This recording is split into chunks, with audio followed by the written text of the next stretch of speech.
Bismillahirrahmanirrahim.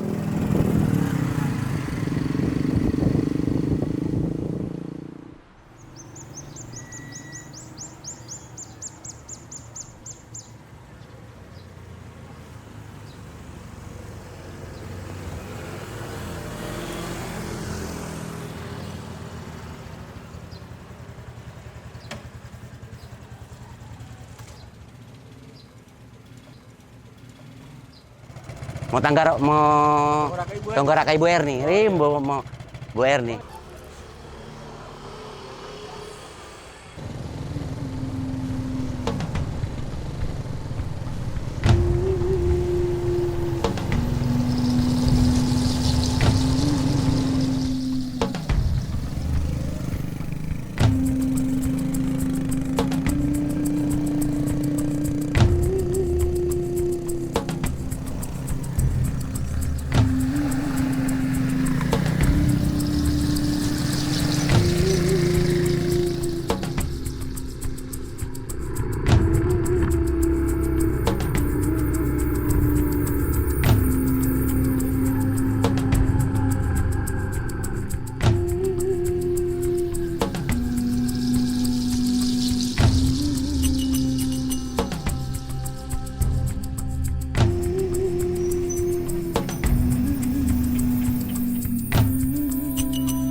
Indonesia Raya, merdeka, merdeka, tanahku, negeriku yang ku cinta.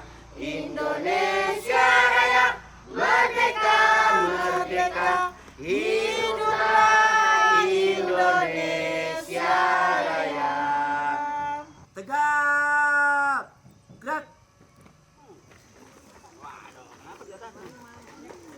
Langsung ke kelas masing-masing, nah.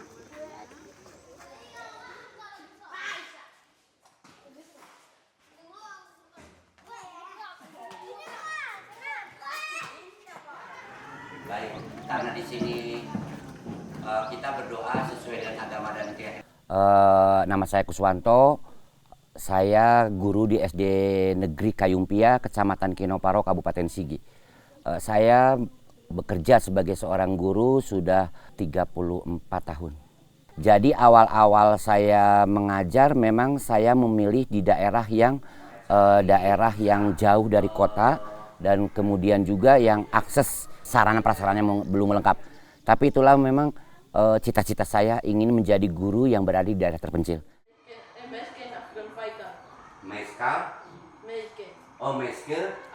Selama di tahun 2020 sampai 2022 saya mengikuti sosialisator program literasi tingkat nasional. Di situ saya banyak belajar tentang bagaimana untuk mengembangkan potensi utama yang berhubungan dengan pendidikan. Dan saya menyadari bahwa pada saat itu kan kenapa sih saya selama ini hanya di Kecamatan Sigi Wiromaru, Kabupaten Sigi. Kenapa saya tidak mengembangkan lagi ke mungkin daerah-daerah yang ada di pedalaman. Nah pada saat itu saya menghadap sama Pak Kepala Dinas, Pak Kadis Pendidikan Kabupaten Sigi, bahwa saya itu ingin mengembangkan potensi diri saya di bidang literasi. Bagaimana Pak saya minta pindah ke daerah pedalaman. Nah beliau rekomendasikan di SD Negeri Kayumpia. Pada saat itu saya belum tahu SD Negeri Kayumpia itu di mana. Dan memang selama ini saya tidak kenal kan. Beliau bilang, Pak Kadis bilang, Pak Kuswanto survei tempat dulu. Nah pada saat itu saya sendiri naik ke Kayumpia, temuin kepala sekolah. Nah, saya ketemu dan beliaunya izinkan untuk saya mengajar di sini. Dan saya katakan, Pak, saya janji kalau saya di sini mungkin tidak seperti yang lainnya. Saya mau tinggal langsung di sini dengan niat bahwa saya memang betul-betul ingin mengabdi dengan tulus, begitu. Kenapa saya ke SDN Kayumpia? Ya, karena banyak di sekolah-sekolah yang ada di atas pedalaman, di gunung, di pedalaman itu, di Kabupaten Sigi maupun mungkin kabupaten-kabupaten lain, banyak anak-anak yang merindukan sosok guru. Karena biasanya di atas sekolah-sekolah yang ada di pedalaman itu kekurangan tenaga pendidik. Nah, di sini kan dibutuhkan jiwa-jiwa pengabdi. Sehingga pada saat itu saya yakinkan, saya bismillah dengan niat saya ingin mengabdi, berjuang untuk demi pendidikan. Seperti yang terdapat dalam Undang-Undang Dasar 1945 pasal 31 ayat 1 yang mengatakan bahwa setiap warga negara berhak memperoleh pendidikan. Tak semua guru di perkotaan mau mengabdikan dirinya sebagai tenaga pendidik di daerah terpencil. Namun, dengan penuh kesadaran, Kuswanto meminta untuk ditempatkan di daerah 3T, sebab ia menyadari anak-anak di Desa Kayumpia berhak untuk menerima pendidikan yang layak seperti yang dijanjikan dalam undang-undang. Pada hari saya awal mengajar di sini, saya ingat itu pas 10 November 2022. Saya mulai masuk di sekolah di sini. Pada awalnya saya ketemu hari itu hanya ada 2 orang siswa yang hadir.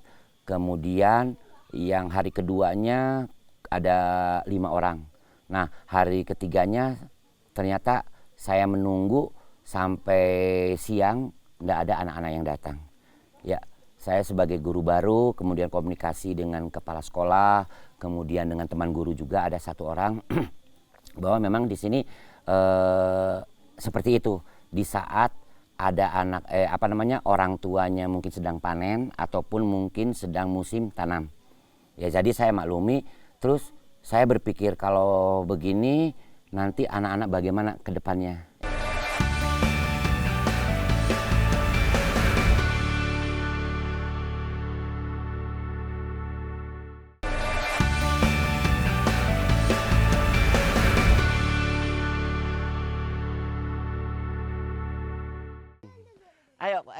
Rendahnya kehadiran siswa di sekolah menggugah hati Kuswanto selaku tenaga pendidik. Berbagai daya ia jalani dengan maksud agar orang tua lebih peduli kepada pendidikan anak-anak mereka. Pendekatan yang saya lakukan yaitu pertama ya pendekatan persuasif ya. Pertama saya kenal dulu anaknya, kemudian sering mengantar pulang sekolah. Kan seiring berjalannya waktu kan biasa kadang begini, orang tua bisa tanya, itu siapa? Begitu. Kalau kasih 1 tambah 1 berapa? Kurang masuk sekolah kalau Rizky itu. Kalau begitu pas Kuswanto datang di sini, dia belum kenal dengan saya dengan Kuswanto. Saya tanya sama Rizky, siapa guru di situ? Dia baik sekali, dia antar anak-anak sekolah sampai di rumah. Saya terharu. Saya tanya sama Rizky, siapa nama guru itu? Dibilang Rizky, kalau namanya itu Mama Kuswanto, Roy Kuswanto. Menurut penilaiannya saya belum tentu semua guru bisa seperti Pak Kuswanto itu. Mengantar anak dari sekolah, pulang ke rumahnya masing-masing, menjemput anak-anak untuk ke sekolah. Belum tentu semua guru bisa seperti itu. Disitulah saya berpikir di saat saya sudah kenal dengan anak-anaknya, murid-murid saya, kemudian kalau saya bisa kenal dengan orang tuanya, itu akan lebih bagus. Karena pendidikan itu tidak akan maju di saat kita tidak ada kolaborasi atau kerjasama. Seiring berjalannya waktu, setiap pulang sekolah saya mengantar anak-anak, dan saya katakan bahwa ibu, bapak, saya mungkin mau mengajar anak-anaknya bapak dan ibu. 1-2 hari kemudian saya langsung berpikir, kenapa tidak supaya meminimalisir waktu saya membuat gubuk baca untuk mengantisipasi anak-anak yang pagi-pagi itu tidak sempat hadir. Saya pulang sekolah, saya siap untuk mengumpulkan anak-anak. Jadi saya ingin supaya anak-anak di sini utamanya bisa lancar membaca dan menulis.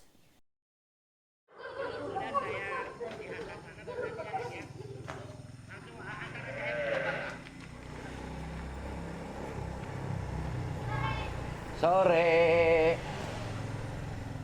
Mungkin karena di sini kan belum seperti di daerah-daerah kota.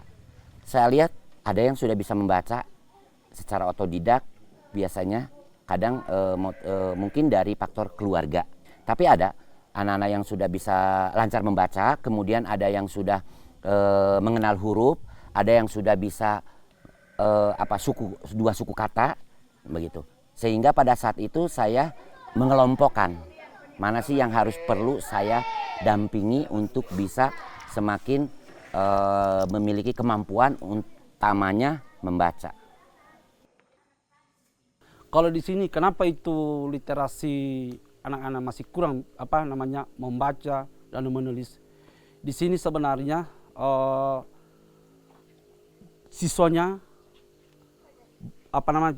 agak jauh dari sekolah, sehingga mereka itu biasanya itu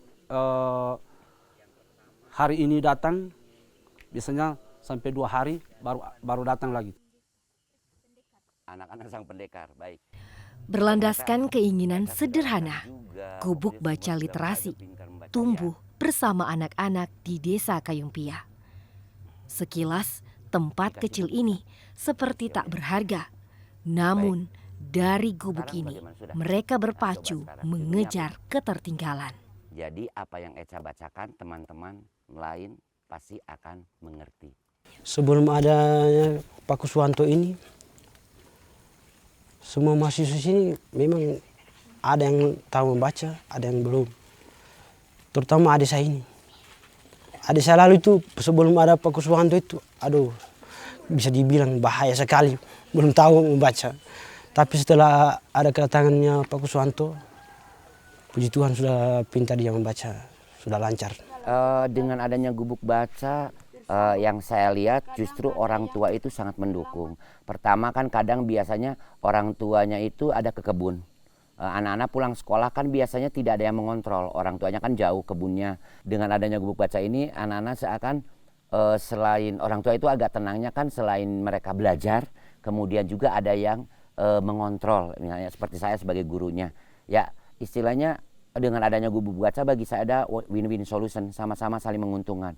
Menguntungkan bagi orang tua dan menguntungkan bagi saya. Sangat bagus karena gubuk itu bukan menjadi gubuk seperti gubuk kayak tempat orang nongkrong begitu. Tapi gubuk itu dijadikan untuk anak-anak belajar. Di situ banyak pertemuan anak-anak untuk belajar. Setiap pulang sekolah, bahkan sampai sore juga Pak Kuswanto ada mengajar di situ, di tempat itu. Alhamdulillah seiring berjalannya waktu 1, 2, 3, 4, 5, 6 bulan kemudian saya rasakan sudah ada perubahan. Jadi tadinya mungkin yang di gubuk baca hanya perwalian kelas 5, seiring berjalannya waktu banyak juga adik kelasnya yang ikut. Dia bilang, ya mari ikut saja enggak apa-apa. Nanti kelas 5 yang sudah naik ke kelas 6 itu sudah lancar membaca, membantu adik-adiknya untuk bagaimana caranya sebagai rekan sejawat. Belajar rekan sejawat kan ada begitu.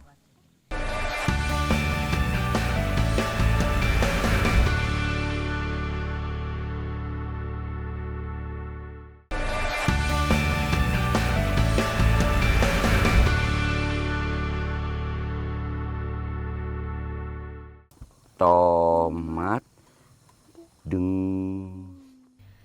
Kegigihan dan ketekunan Kuswanto di Gubuk Baca memberi makna mendalam. Tak hanya bagi anak didiknya, namun meluas laksana pelita dalam kegelapan. Lebih dari sekedar mengajar dan belajar, Gubuk Baca juga membentuk karakter anak-anak Kayumpia untuk semangat agar mampu berdiri sejajar meraih asa. Setelah adanya Gubuk Baca bukan berarti hanya fokus saya datang memberikan buku bacaan kemudian membimbingnya, tetapi bagaimana caranya saya untuk melihat sejauh mana sih anak-anak ini akan dekat dengan saya, terbuka, welcome, kemudian dia mentalnya akan kita bentuk untuk menjadi anak-anak yang pemberani dulu. Karena kalau sesuatu kalau diawali dengan keberanian pasti anak-anak itu akan siap untuk menerima apapun yang akan diberikan oleh gurunya. Begitu. Perubahan itu bukan untuk hanya kelas 5 saja ke kelas 6, tapi kelas-kelas lainnya juga, karena guru kelas juga merasa bahwa program yang saya lakukan itu bisa mempermudah anak untuk menerima materi yang diajarkan oleh baik guru oleh saya maupun guru-guru yang lainnya. Pak Kuswanto ini kalau sudah sampai di tempat Gubuk Baca itu dan siswanya itu sudah terkumpul semua di situ. Untuk memotivasi, menanyakan bagaimana ini sebenarnya pendidikan. Karena kami juga di tempat begini di 3T tidak mau kalah juga. Biar bagaimanapun tidak mau kalah. Nah, mau kalahnya begini, kami juga mau pintar, mau membaca, belajar sampai bagaimana kami bisa juga kami tidak ketinggalan seperti itu. Makanya kami sekarang dikategorikan 3T memang betul. Nah, makanya sekarang adanya guru beberapa orang, saya sudah senang, sudah bagus, sudah mulai sekolah kami sedikit-sedikit ada perubahan. Saya sebagai guru mendukung juga kegiatan yang dilakukan Pak Kus karena itu membuat anak-anak perlahan-lahan bisa membaca. Ya, menurut saya Pak Kuswanto itu orangnya hebat karena dia orangnya memberi motivasi kepada kita guru bagaimana cara pembelajaran itu. Ya, terinspirasi. Maksudnya saya bisa belajar dari Pak Kus. Apa yang Pak Kus terapkan di sekolah dan di tempat Gubuk Baca itu, saya bisa ambil pembelajaran dari itu. Guru Pak Kuswanto memotivasi kami supaya kami ini belajar bagaimana seperti Pak Kuswanto. Kenapa? Karena Pak Kuswanto ini adanya dia sebagai guru penggerak di tempat ini, kami termotivasi. Bagus. Saya berterima kasih. Jadi anak-anak tidak kayak dulu lagi. Sudah ada perkembangan untuk pembelajarannya, baik di dalam kelas maupun di luar. Dan ada kerjasamanya. Sehingga Pak Kuswanto ini, saya melihat bahasanya saya ke sekolah itu, dia adalah mengajar itu, dia berpihak kepada siswa. Sehingga siswanya itu sekarang sudah pintar, sudah boleh itu untuk sama-sama dengan di desa-desa, maksud sekolah-sekolah yang lain. Saya bersyukur kalau seandainya teman-teman guru lain termotivasi bahwa saya sebagai inspirasi bagi mereka itu ya hal yang bahwa ternyata saya di hadapan mereka atau di sekitarnya mereka itu menjadi motivasi bagi orang lain. Karena prinsip hidup saya itu Bu, hidup itu hanya sekali ya maka jadilah yang berarti. Saya kerja itu karena ikhlas ya. Saya kerja itu karena Tuhan Bu. Karena kalau kita bekerja karena ingin dipuji oleh manusia atau kita terlalu percaya sama manusia itu pasti kita akan kecewa. Tapi kalau kita yakin bahwa segala sesuatu pekerjaan dijalani dengan niat ikhlas, tulus dan kesabaran, saya yakin kok karena Tuhan tidak pernah tidur, pasti Dia akan memberikan terbaik untuk saya. Begitu.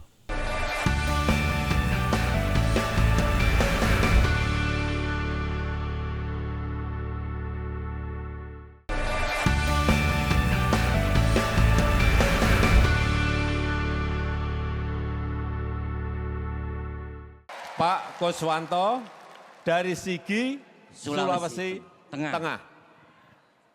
Kebetulan saya di daerah terpencil Pak. Di daerah 3T masuknya. Jadi saya ikut jadi guru penggerak. Mungkin tidak sama dengan yang lainnya. Beliau-beliaunya ini kan mudah jaringan Pak. Tapi kalau di tempat saya itu susah jaringan sehingga saya naik di atas pohon.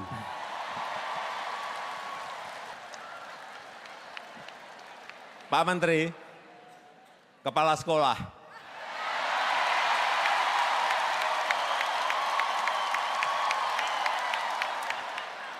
Ya udah. Bisa ketemu dengan presiden, yaitu karena saya pada saat itu menjadi juara 1 guru dedikatif tingkat nasional.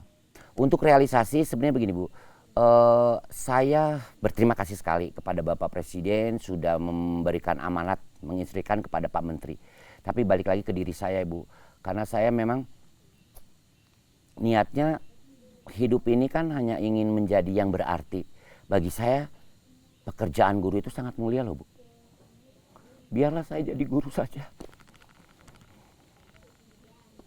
Karena hidup ini saya tidak mencari jabatan Ibu. Tapi saya hidup ini ingin mencari pengabdian. Ingin mengabdi. Karena itu saya katakan bahwa hidup saya hanya sekali. Jadi saya ingin berarti. Kalau saya itu dalam bertugas sebagai guru itu pasti semua punya masalah. Tapi masalah itu jangan dijadikan untuk sebagai kendala ya. Tapi kita bagaimana caranya harus mencari solusi. Karena orang hebat itu, guru yang hebat itu di saat mengalami kendala-kendala yang ada, dia bisa mencari solusi yang terbaik untuk masalah pendidikannya itu. Harapan saya sih ya kayaknya bangga, bahagia sekali. Bukan merupakan menjadi untuk saya sombong, oh saya bisa loh mencetak anak-anak, enggak. Guru itu hanya sebagai penghantar saja Bu, menghantarkan begitu. Mendampingi dan menghantarkan untuk ke cita-citanya. Gitu kan, bahwa guru itu kan seperti pembelajaran Ki Hajar Dewantoro bahwa guru itu ingarso sung tulodo, di depan kita harus memberikan contoh, ing madio mangun karso, di tengah kita memberikan semangat, kemudian ing tuturi handayani, di belakang kita mendorong. Jadi itu bahwa guru itu kebahagiaan tersendiri di saat melihat murid-muridnya itu lebih daripada gurunya nanti di masa depannya Bu.